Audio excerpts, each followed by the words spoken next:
Isa pong mapagpalang panonood sa inyong lahat mga kaibigan at mga kapatid. Ikinagagala ko po na makasama kayo dito sa ating ginagawang pag-aaral ng salita ng ating Panginoong Diyos. Purihin ang kanyang pangalan sapagkat tuloy-tuloy po nating nagagawang pag-aaral na ito. And we have come to the end of this series na ating pong ginagawa.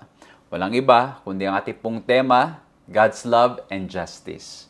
Pinag-usapan po natin all throughout this quarter kung paanong ang ating Panginoong Diyos o sa pamagitan ng ating Panginoon Jesucristo, makikita po natin yung balance of love and justice. Madalas sa ating mga tao, it could be na sometimes we are into too much love or too much justice. Pero sa ating Panginoon Jesucristo, sa ating Panginoong Diyos, ito po yung balance. And this is what we want to happen as well. Nung nakaraan, ay pinag-usapan po natin yung dalawa na greatest commandment, yung love for God and love for others. At nakita rin po natin doon na madalas sa banal na kasulatan ay nakaakma o nakadikit yung tinatawag na dalawang malaking pagkakasala, which is idolatry at yung oppression at hindi pagpapahalaga sa mga tao sa ating kapaligiran, lalo na po sa mga nangangailangan. Kung kaya naman, nakita po natin doon sa ating pinag-aralan noong nakaraan, yung 3 points po natin, we look at the command, the concern, and the call. At ang panawagan po sa atin, kung talagang tayo'y tunay na nakaranas at tayo lumalago sa pagkakilala sa ating Panginoon Jesucristo, sa ating pagmamahal sa Kanya, ito yung makikita kung paano natin tratuhin ang Diyos at maging ang ating mga kapwa. Napakaganda po, ano? At kung inyo pong na-miss, you can return and go back para po na sa ganun, ma-review nyo po itong buong series na ating ginawa. Sa pagkakataon pong ito, sa pagtatapos itong series na ito, ang ating pag-uusapan ay pinamagatang Love is the Fulfillment of the Law. Samahan niyo po ako sa ating gagawing pag-aaral na ito.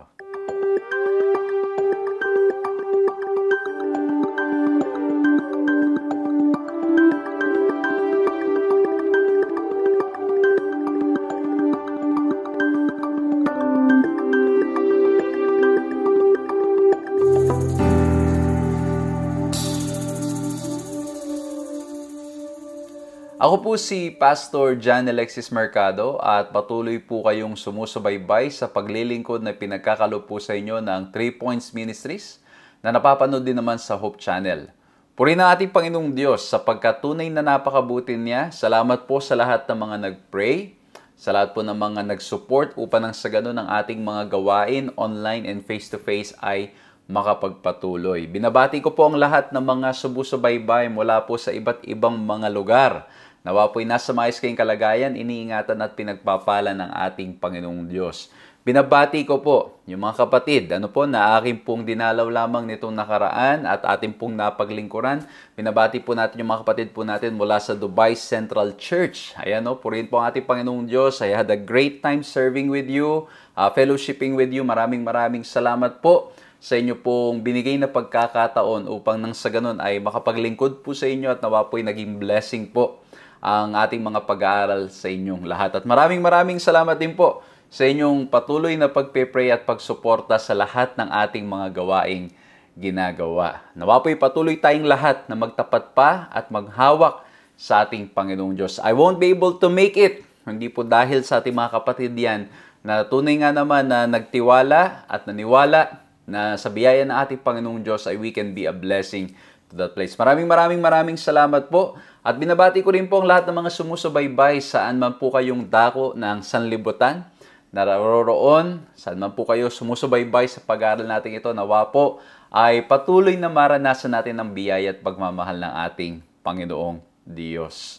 At mga kaibigan, mga kapatid, kung ito ang unang pagkakataon na nakakasama namin kayo, as usual, I want to invite you to like, to subscribe, to hit the notification bell para po na sa ganun ma-notify po kayo sa ating mga pag-aaral. Pakisuportahan nyo rin po. Meron din po tayong YouTube account na doon po mapapanood nyo itong lahat ng mga pag-aaral na aming ginagawa. At mga kaibigan, mga kapatid, kung kayo naman ay lagi na namin kasama, alam nyo na po yung ating laging ginagawa, we invite you to share the program. Sa pamagitan ng pag-share, it will help para po nang sa ganun, ma-spread ang good news mula po sa salita ng ating Panginoong Diyos. So, pakishare nyo po, i-copy nyo yung link, o kaya naman, i-share nyo lang dyan, Merong share button na makikita po kayo sa ilalim ng video if you're watching in the social media. Or you can copy the link para ma-send ninyo through yung mga ginagamit po nating mga apps ngayon para makapag-send ng messages. So muli po, purihin ang ating Panginoong Diyos at ngayon po mag-aaral tayo ng kanyang mga salita. At of course, we need the guidance of the Lord para po nang sa ganun maunawaan natin itong ating pag-aaralan. So tayo pong lahat ay yumuko para sa isang panalangin. Maraming salamat, mahal na Diyos, sa inyong kabutihan at pagmamahal at kami po'y binigyan ninyo ng pagkakataon upang makapag-aral ng inyong mga salita.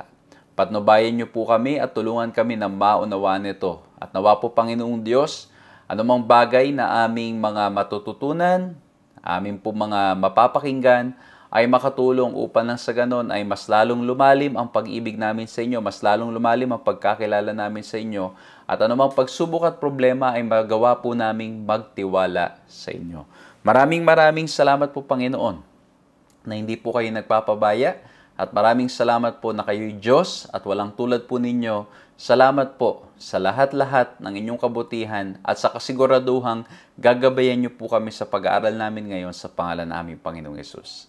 Amen. Amen.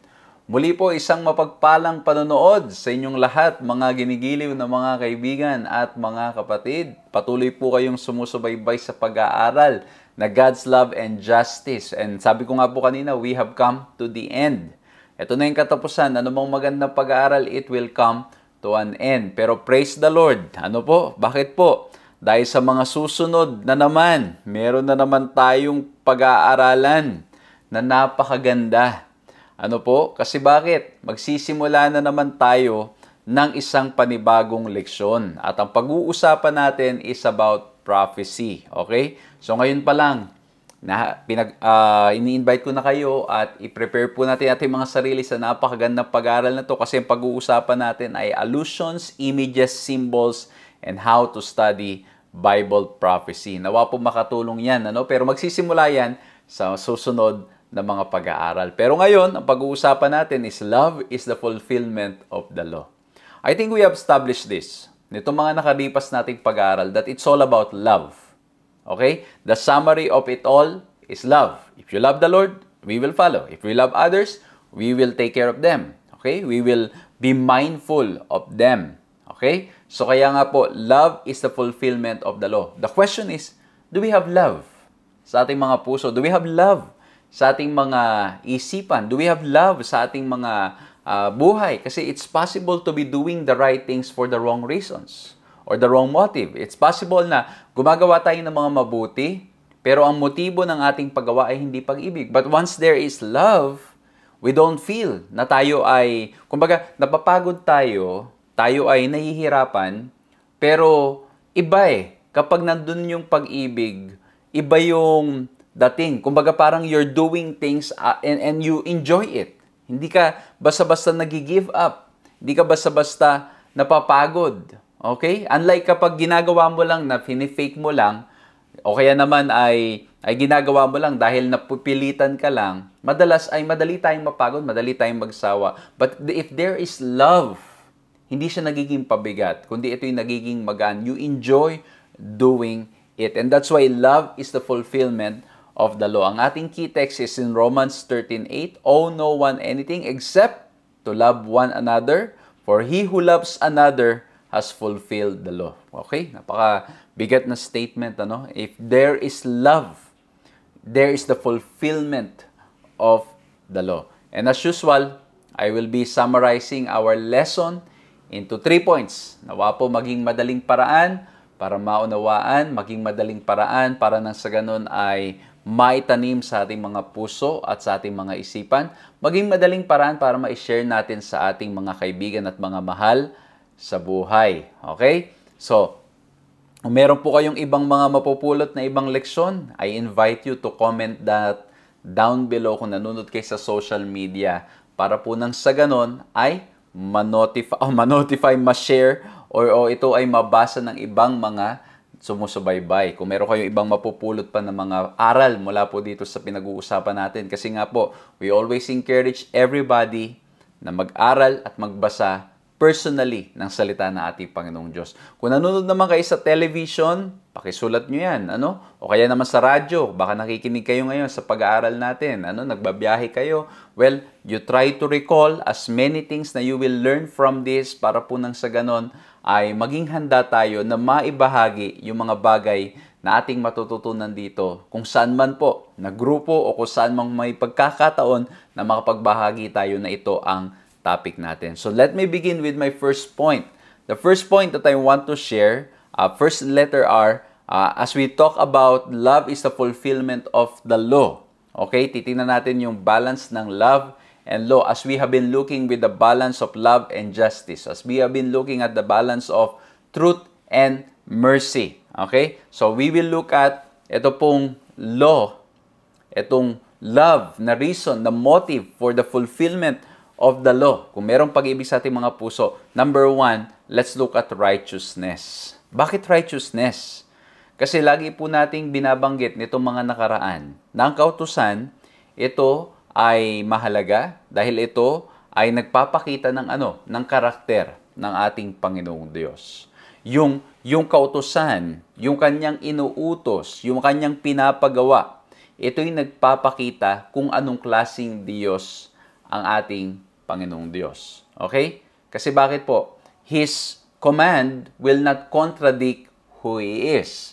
Yung kanyang sasabihin, yung kanyang gagawin, yung kanyang ipag-uutos is consistent with His character. Why? Ito pinag-usapan natin ng mga nakaraan. Kaya nga po kung na-miss ninyo, pwede nyo pong balik-balikan because God cannot deny Himself. He will not contradict Himself. Okay? So, nung sinabi niya itong mga kautusan na ito'y nagpapakita ng kanyang dakilang pag-ibig para sa bawat isa sa atin. Basahin muna natin itong mga talatang ito para makita po natin yung point na sinasabi natin. In Leviticus 19 verse 2, ito ang pagkakasabi. Speak to all the congregation of the people of Israel and say to them, You shall be holy, for I, the Lord your God, I am holy.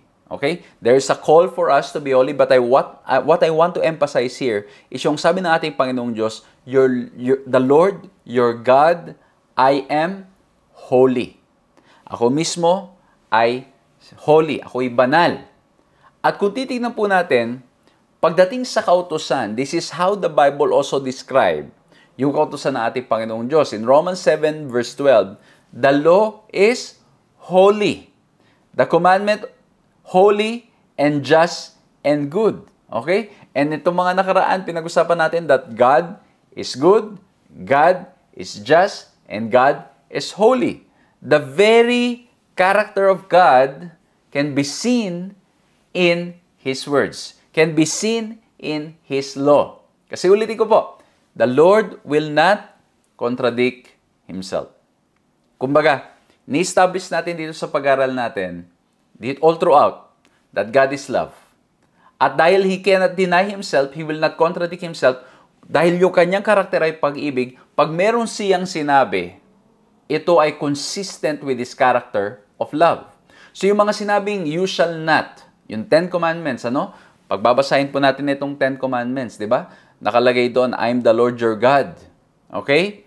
And then ang sabi doon, you shall have no other gods before me. You shall not make any graven image. You shall not take the name of the Lord your God in vain. Remember the Sabbath day to keep it holy.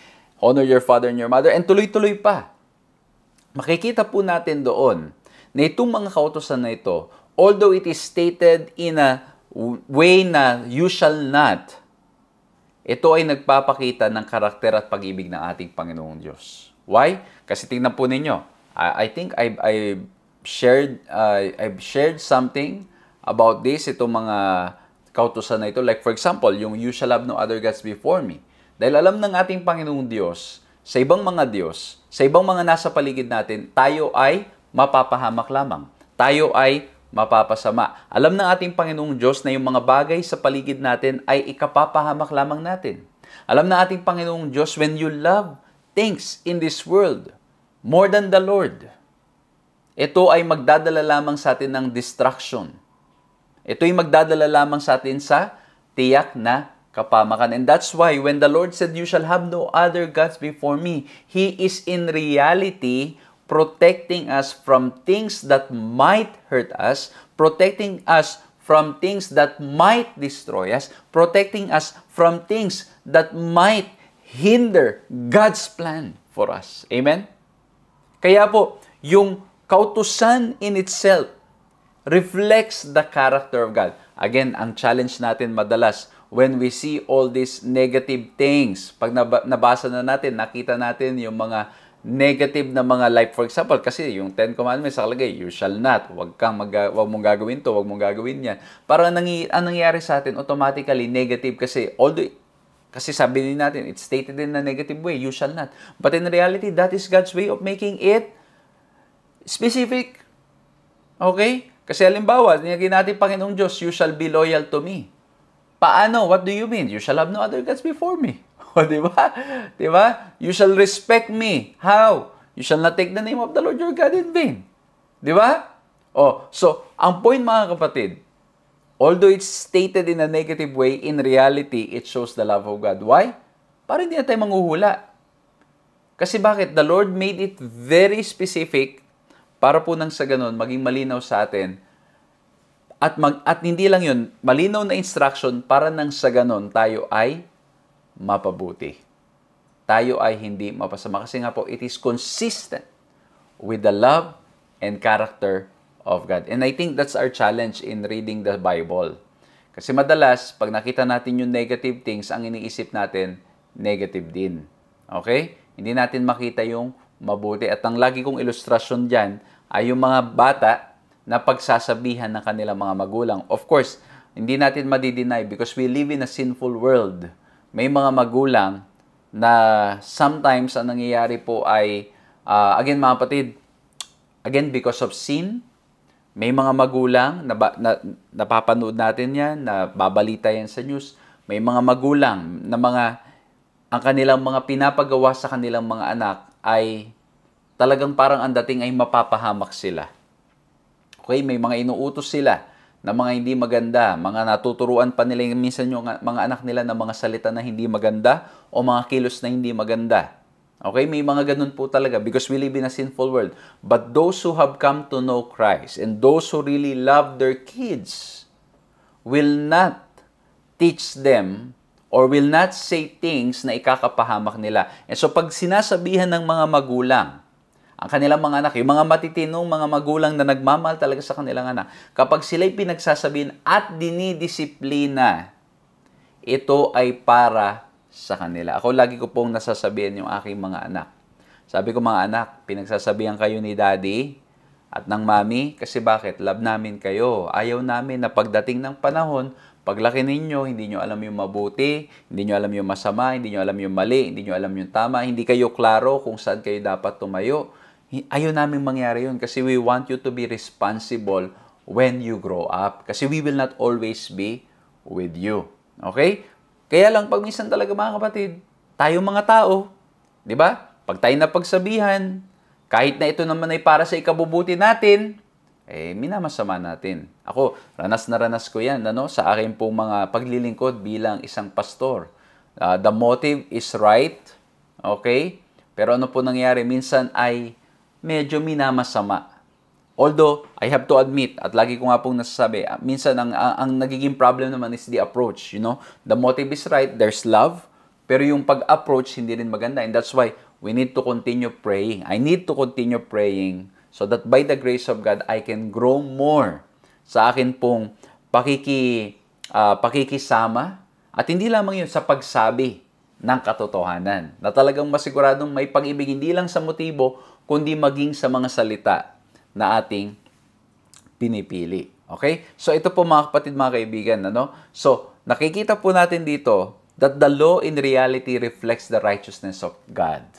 It reflects the character of God. Kaya po basahin natin to. When God upholds the law, He upholds love. That is why Jesus died in order to save sinners so that He could uphold the law while also extending grace to us. So makikita po natin, tinatas ng ating Panginoong Diyos ang kautusan at ang nangyayari, the more na tinataas ng ating Panginoong Diyos ang kautusan, lalo rin namang tinataas at lalo ring sumasagana at nakikita ang pag-ibig ng ating Panginoong Diyos. Mas ipapaliwanag ko po yan mamaya. Okay? Pero ang gusto nating emphasize ngayon, the very law of God reflects the character of God. I hope and pray that when you start reading your Bible or when you go back to your Bibles and you read it again, you will always read it in the lens of the love of God. Lagi po nating babasahin na ang lagi nating iniisip is paano natin makikilala at paano pa natin mas lalo pang mararanasan ang pag-ibig ng ating Panginoong Diyos para sa bawat isa sa atin. Amen? Okay? Kasi pag binasa na natin out of, in the context of the love of God, magbabago mga kapatid ko yung mga pananaw natin. Minsan may nagtanong sa akin, bakit naman sa Old Testament makikita natin na maraming pagkakataon ang ating Panginoong Diyos ay nag-utos na yung sa digmaan, na mangyari na yung mga mga nakatira doon ay talaga namang sila ay mapapahamak at sila ay may mga mangyayaring hindi maganda. And alam nyo mga kapatid, ang lagi ko lamang pong sinasabi, limitado kasi yung ating mga pananaw. Kasi bakit?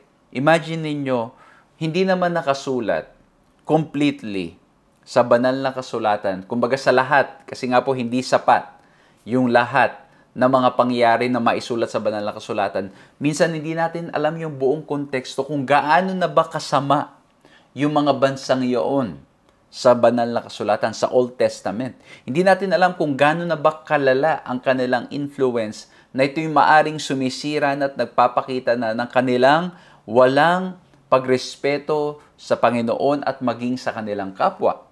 And that's why the Lord needed to do something to implement justice. Ang lagi pong ilustrasyon na magagamit diyan ay parang isang magulang na love ang kanyang anak. Na ang nangyayari mga kaibigan, mga kapatid, o love ang kanyang creation, ang kanyang ginawa.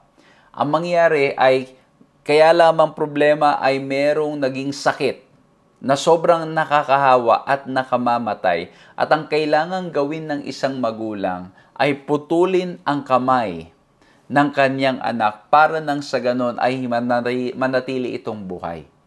Okay? Kumbaga ganon mga kapatid, mga kaibigan. Kumbaga yung pagputol ng isang magulang ng kamay ng kanyang anak. Again, ito po yung ilustrasyon lamang. Okay, yung pagputol ng kanyang kamay ay dahil sa pag-ibig. Kasi bakit po? Palagay ninyo nung ginagawa yun ay tumatawa yung ama? Hindi. Umiiyak siya na kailangan niyang gawin yon, pero kailangan niyang gawin para mabuhay ang kanyang anak.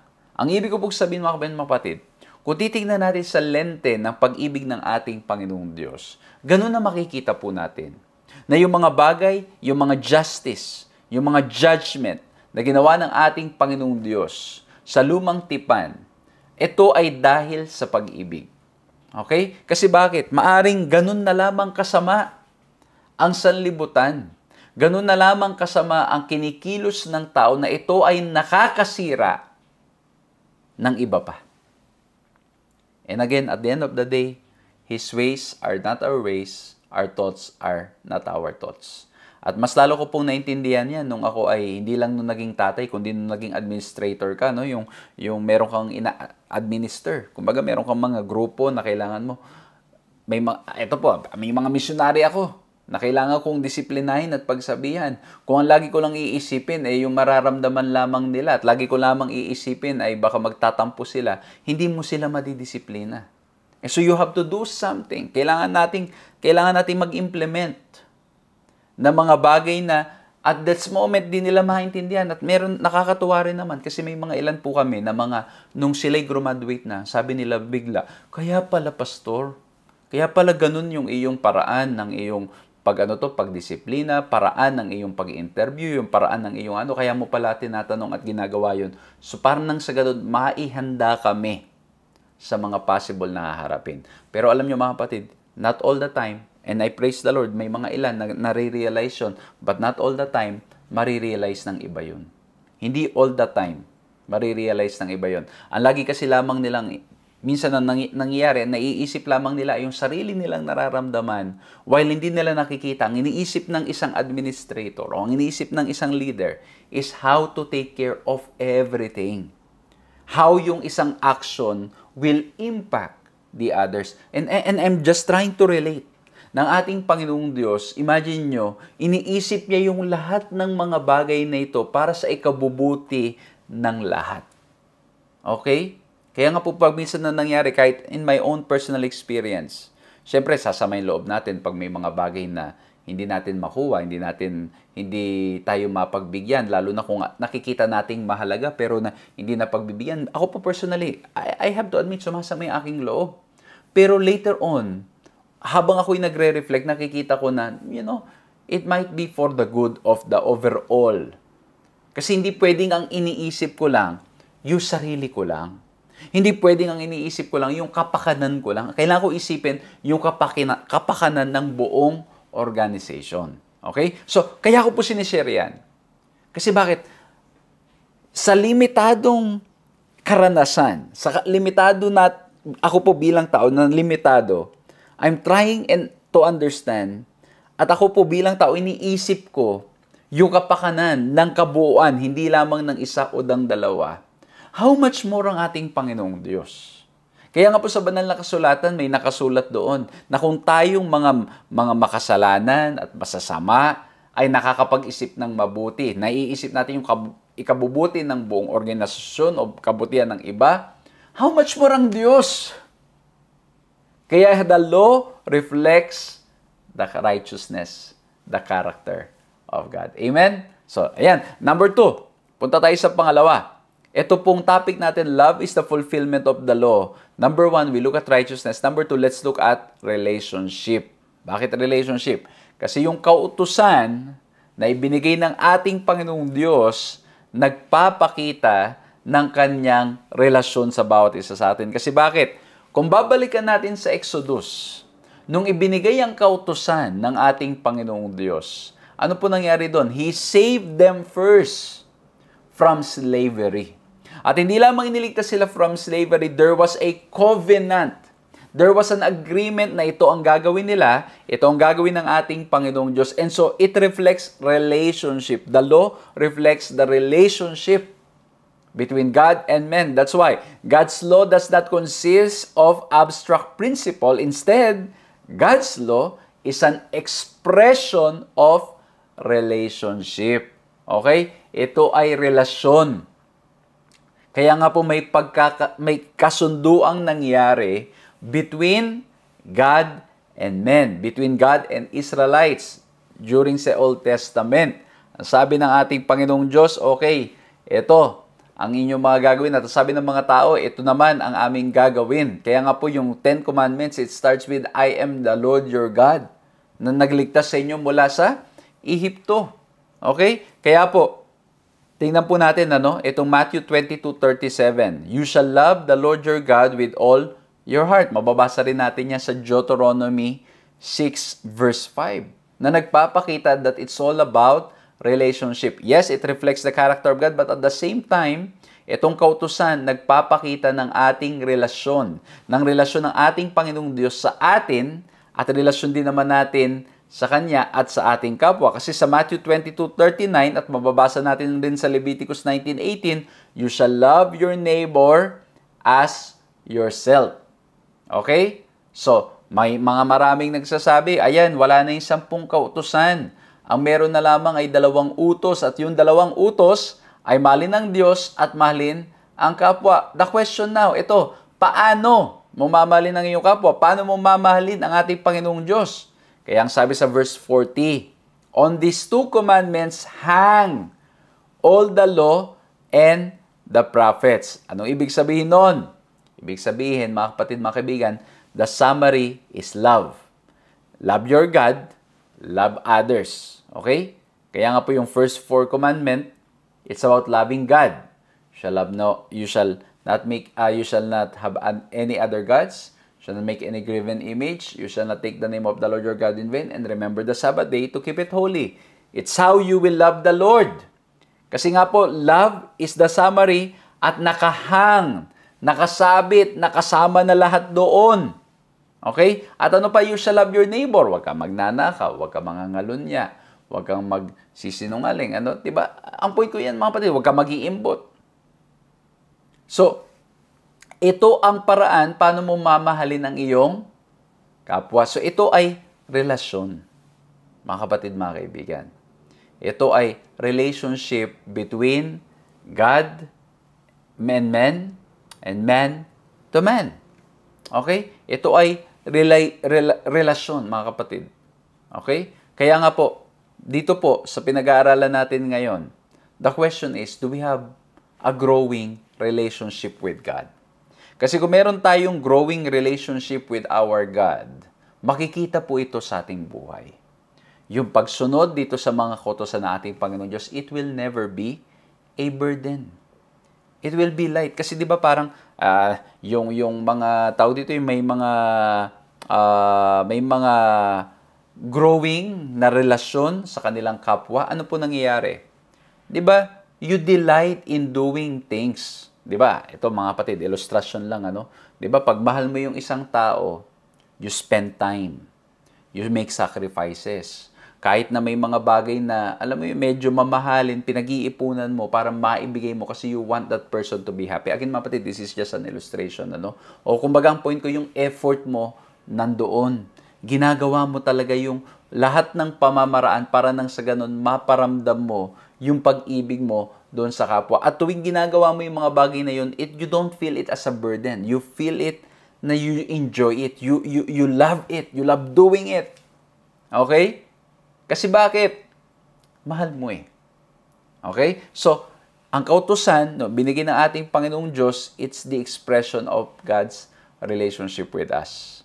Okay? Ito yung paraan kung paanong makikita na tayo tunay na lumalago sa pagkakilala at pag-ibig natin sa ating Panginoong Diyos. Kaya nga po, sa pamagitan ng dalawang yaon, itong short summary, itong love God and love others, naroon na nakahang lahat ng kautusan. Kaya nga po, ang challenge sa atin is, by God's grace, maparamdam at makita natin at magawa natin yung kalooban ng ating Panginoong Diyos. Mamaya, mas ipapaliwanag ko pa yan ng mas maganda. Kasi bakit? Minsan, ang iniisip kasi merong mga text sa Bible na, di ba may nagsabi doon na yung lalaking sabi niya, ginawa ko ng lahat yan. Ginawa ko na lahat. Yung sa rich young man, or rich young ruler, no, na sabi niya, ginawa ko na lahat yan. Pero sabi natin, Panginoon Diyos, sell mo yung property mo, ibigay mo sa poor. Okay? So, ibig sabihin, ang pag-ibig sa kapwa ay hindi lamang basta-basta na nakita mo itong 10 Commandments, ginawa mo na. Kasi in reality, mga kapatid, mga kaibigan, even yung mga pagtulong sa kapwa at marami pang iba, makikita rin yan sa ating buhay. Kumbaga, even the direction that we want to follow. Okay? Di ba? You shall have no other gods. Or you shall not make any graven image. You shall not take the name of the Lord your God in vain. Remember the Sabbath. Pero kung tunay na mahal natin ating Panginoong Diyos, maging yung mga bagay na gusto niyang gawin natin, gagawin natin. Okay? Mas papaliwanag natin yan mamaya. Pero, now, dito pa rin tayo sa relationship. Mahalaga rin na makita natin yung relationship ng law and grace. Okay? Kasi may mga ilan nagsasabi, wala nang kautusan. Kasi tayo ay biyaya na lamang ang pinapairal. Biyaya na lamang ang ating sinusunod. Ang tanong, magkakontra ba ang kautusan at ang biyaya ng ating Panginoong Diyos? Basahin natin to. The law of God is not sin. But among other things, it makes sin and our sinfulness apparent to us. Bakit?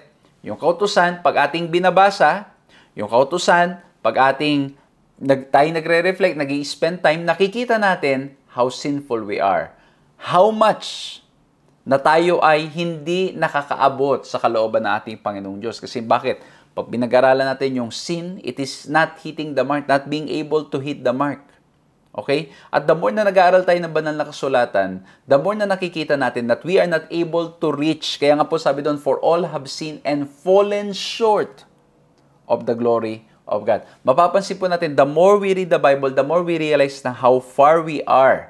And ulitin ko kasi yung kautusan is the reflection of the character of God. And so the more we see God, the more we see who He is sa ating binabasa, sa ating pinag-aralan, the more na nakikita natin na tunay ngang malayo tayo.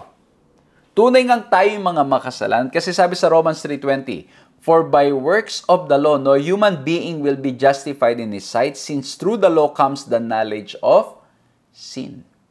Nakikita natin na tayo nagkulang, tayo nagkamali. Di ba? So, pag sinabi doon, ito yung kautusan, nabasa natin, uy, mali ako dyan. So, ang kautusan nagpapakita ng ating kamalian. Ngayon, the more na nakikita natin ang ating kamalian, the more na ito naman ay dapat nagdadala sa atin para nang sa ganun, mas lalo tayong magpasakop sa ating Panginoong Jesucristo. Dahil sa ating mga sarili, we cannot save ourselves. And so while the law shows us our sinfulness, it's also a reminder for us para patuloy na magpasakop at lumapit sa ating Panginoong Diyos. Kaya ang ganda nito, basahin natin. That is why, yes, the law is holy, and the commandment holy and just and good in Romans 7:12. It reveals, as nothing else does, our great need of salvation, of redemption, the salvation and redemption that come only through Christ. Accordingly, we do not make void the law through faith, but on the contrary, we establish the law. Kasi bakit? The more we look at the law that reflects the character of God, pinapakita nito na tayo yung mga makasalanan at tunay ngang kailangan natin ng tagapagligtas.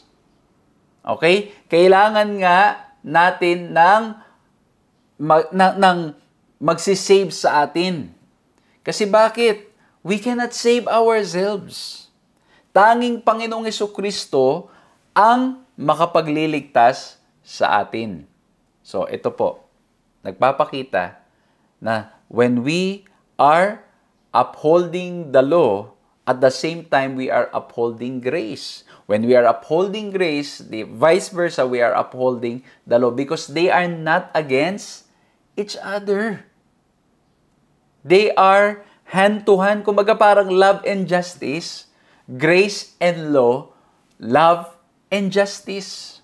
Ang ganda pa nito pag tinignan natin later on sa cross of Calvary.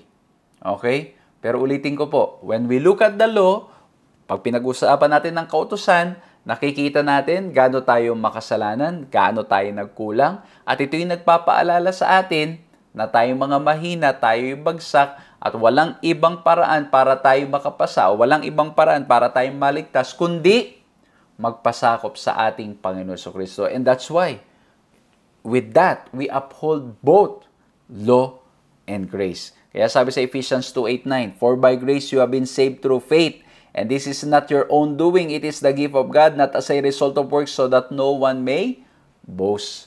Hindi natin maliligtas ang ating mga sarili. While the law shows us that we are sinners, it's also a reminder we cannot save ourselves. Ang tanging paraan ay magpasakop at magpakalapit-lapit sa ating Panginoong Hesukristo. Kaya nga po patuloy nating itinataas, patuloy nating, kumbaga ipinapangaral ang ating Panginoong Hesukristo dito sa ating mga online studies at maging sa ating mga face-to-face na pagdalaw, pangangaral sa iba't ibang lugar. Kasi bakit mga kapatid? Walang ibang pangalan na tayo'y maliligtas kundi sa pamamagitan ng ating Panginoong Hesukristo. We cannot save ourselves by law-keeping. Rather, it is by grace we are saved through faith, not of ourselves, but the gift of God. We do not keep the law in order to be saved. We keep the law because we are already saved. We do not keep the law in order to be loved, but because we are loved. And thus, we desire to love God and others. Okay? So, yan po ha. Makikita po natin dito. Kaya, mga kapatid, mga kaibigan, ulitin ko, yung kautusan, pinapakita na tayong makasalanan at hindi natin maliligtas ang ating mga sarili kasi hindi tayo makaabot sa kaluwalhatian ng ating Panginoong Diyos. But praise the Lord, nagawa ng ating Panginoong Jesucristo at ang kailangan natin gawin ngayon, manampalataya sa ating Panginoong Jesucristo. At pag tayo nanampalataya sa ating Panginoong Jesucristo, siya ang tutulong sa atin at magbibigay ng lakas sa atin para nang sa ganon, tayo ay yan yung tinatawag na imputed righteousness, that we are covered by the righteousness of Christ, but at the same time, siya nagbibigay ng lakas sa atin para nang sa ganon, matupad at magawa natin ang kanyang kalooban. Kaya nga po yung binasa natin, ginagawa natin at kinikip natin, sinusunod natin ng kautusan dahil tayo ay nakaranas ng pag-ibig at pagliligtas ng ating Panginoong Diyos. Okay?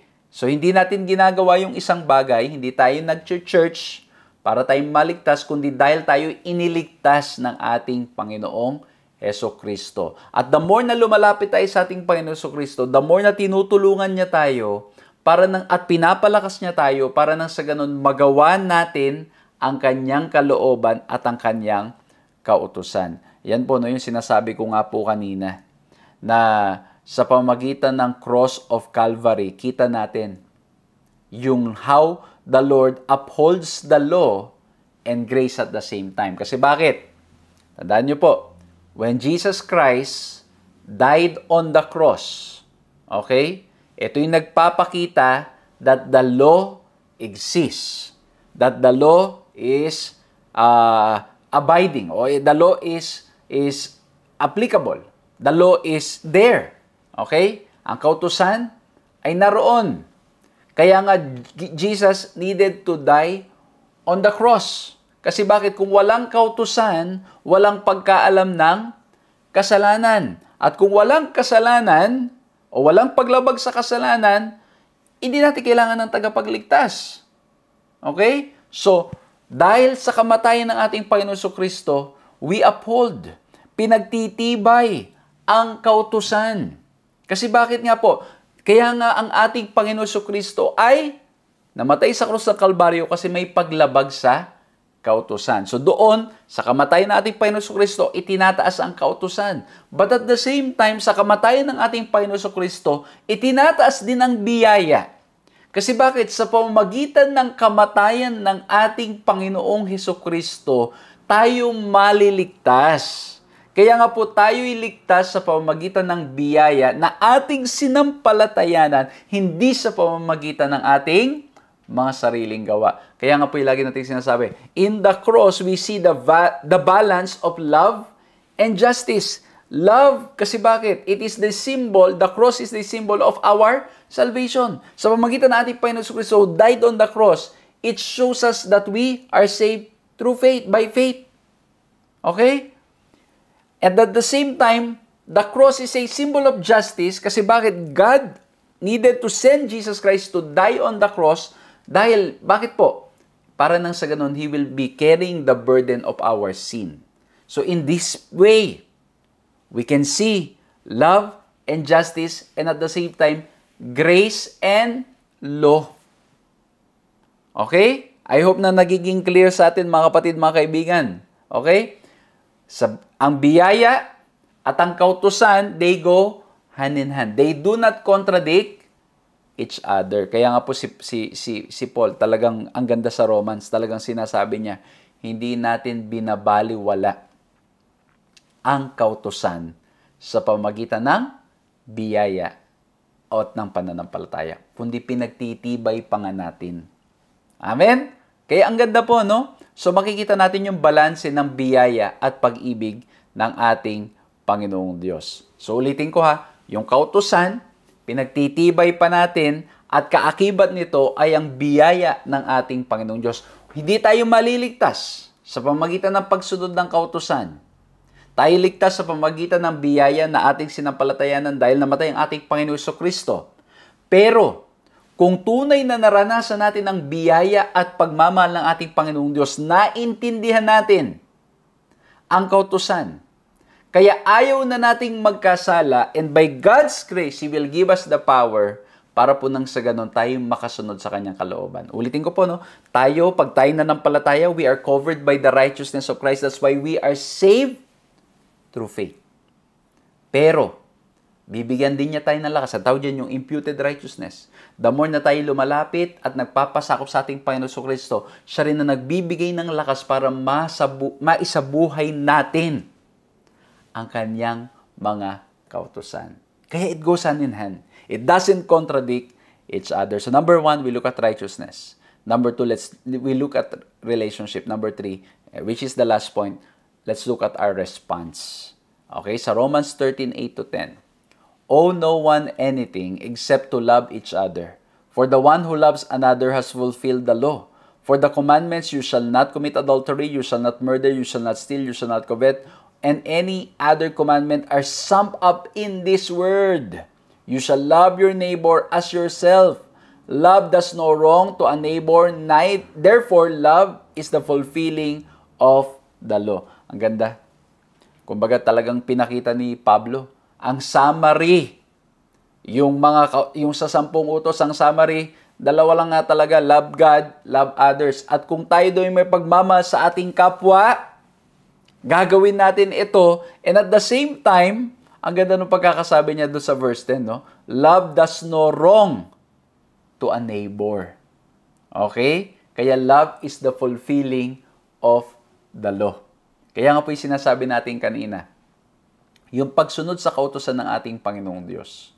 Hindi lamang ibig sabihin ay hindi ka nangalonya, hindi ka nag-murder, hindi ka nag-steal, hindi ka nag-covet, hindi ka gumawa ng...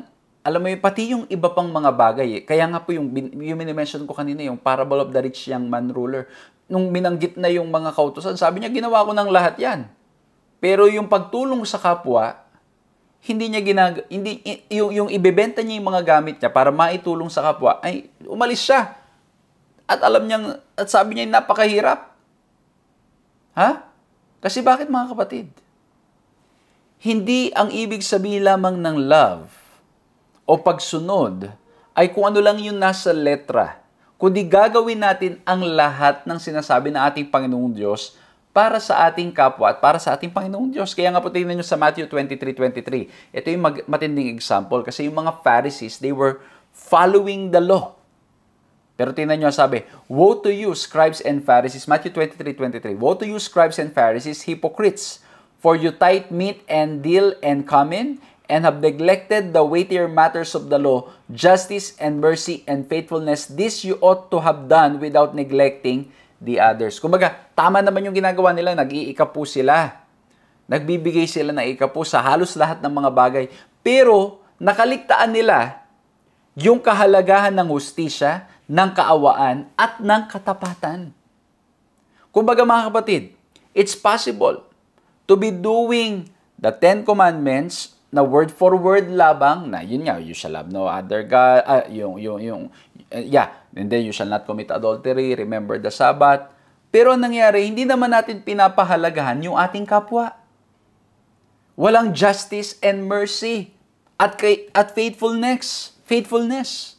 Kung ganun ang mangyayari mga kapatid, then wala pa talaga. Hindi pa tayo lumalago sa pag-ibig.